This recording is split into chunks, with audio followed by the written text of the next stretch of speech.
पर गे छौड़ी जरैनी अगरबत्ती गे केतन से जिया पर गे छौड़ी जरैनी अगरबत्ती गे जवन मजा हम दिलियो गे मालावा देतौ नहीं तोरा पति गे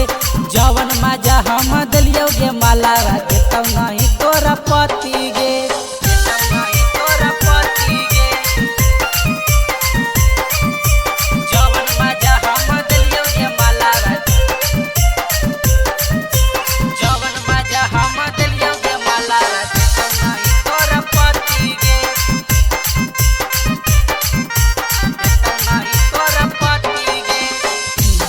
कहले छौड़ी तोरा खाना में हम खिलैलियो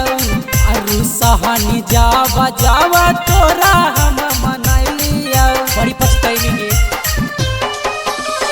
बिना कहले छौड़ी तोरा खाना में हम खिलैलियो अरु सहनी जावा जावा तोरा हम मनैलियो तोरा ससुरा में बनमी कंबाली बाई नैहर में होनी सती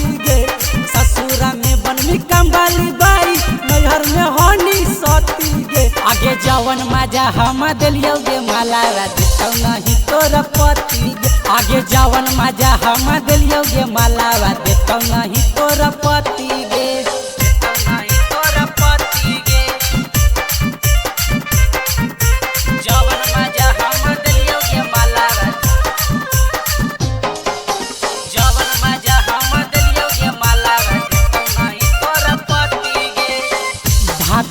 से छौड़ी तोरा जियावा न जुड़ाई तो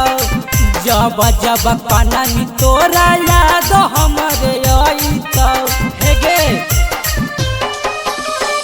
भातारा से छौड़ी तोरा जियावा न जुड़ाई तो जब जब कननी तोरा याद हमरे आई तो दिखा साहेब बिहारी के देनी देखाई छौड़ी लाल बत्ती गे पंकज शिवा के देनी गे छौड़ी देखाई लाल बत्ती गे